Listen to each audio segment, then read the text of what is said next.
قرآن کی آیتیں پڑھی جا رہی ہیں، اے مومنو یغضوا من ابصارہم، تم اپنی نگاہیں جھکا کر کے چلو، نظریں نیچی کر کے چلا کرو، تم اپنی نظروں کو زیادہ ادھر ادھر کرنے کی ضرورت نہیں ہے، کیونکہ انہ علیم بذات الصدور، واللہ تمہارے دل کی دھڑکنوں کو بھی جانتا ہے، وہ تمہارے یعلم خائنۃ الاعین، تمہاری آنکھوں کی چوریوں کو بھی جانتا ہے۔ اس اللہ سے بچنے کی کوشش کر، اس اللہ سے بچنے کی کوشش کر، واللہ تو تمہاری حرکتوں سے باواقف۔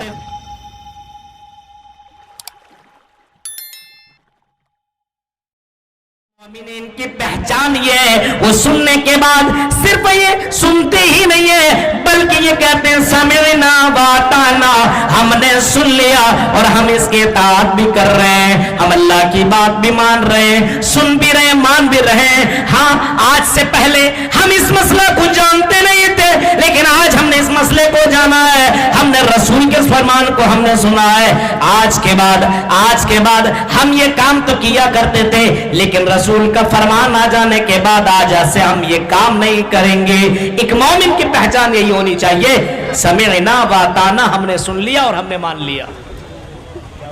لیکن آج ہے مسلمانوں میں، آج ہے مسلمانوں کے اندر یہ اطاعت، یہ فرما برداری، یہ اللہ اور اس کے رسول کی بات ہم اور آپ مانتے ہیں؟ نہیں مانتے ہیں،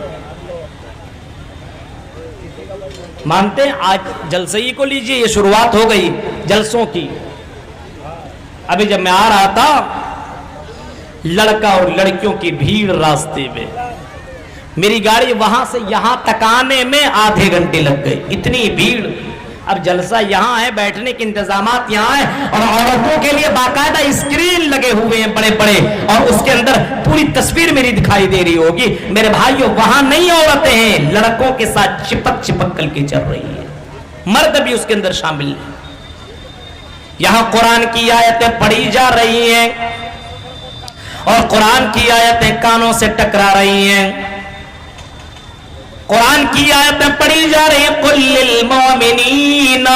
یغضوا من ابصارہم ویحفظوا فروجہم، قرآن کی آیتیں پڑھی جا رہی ہیں، اے مومنو یغضوا من ابصارہم، تم اپنی نگاہیں جھکا کر کے چلو،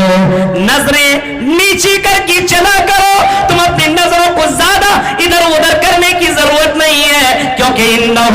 علیم بذات الصدور، واللہ تمہارے دل کی دھڑکنوں کو بھی جانتا ہے، وہ تمہارے یعلم خائنۃ الاعین، تمہاری آنکھوں کی چوریوں کو بھی جانتا ہے۔ اس اللہ سے بچنے کی کوشش کر، اس اللہ سے بچنے کی کوشش کر، واللہ تو تمہاری حرکتوں سے باواقف، اللہ تمہاری حرکتوں سے واقف ہے، جان بھی رہا ہے، دیکھ بھی رہا ہے۔ جب ایک کالی رات میں چلنے والی چونٹی کی آواز کو سنتا ہے اور اس کی حرکتوں کو ریکارڈ کر رہا ہے، تو میرے بھائیو ذرا بتاؤ، تم اتنے بڑے ہو اور تمہاری حرکتوں کو کیا اللہ ریکارڈ نہیں کر رہا ہے؟ میرے پیارے ساتھیوں، یہ تصور ہمارے ذہن میں ہے ہی نہیں، ہم تو یہ سمجھ رہے ہیں مولانا ابوالکلام سلفی تقریر کر رہے ہیں، مولانا توحید سلفی تقریر کر رہے ہیں، چلو ہم عشق لڑائیں، چلو ہم محبت کریں، چلو ہم پیار کریں، چلو ہم جلسوں کی ناجائز فائدہ اٹھائیں۔ جلسے تو میرے بھائیوں تمہاری اصلاح کے لیے کرائے جاتے ہیں،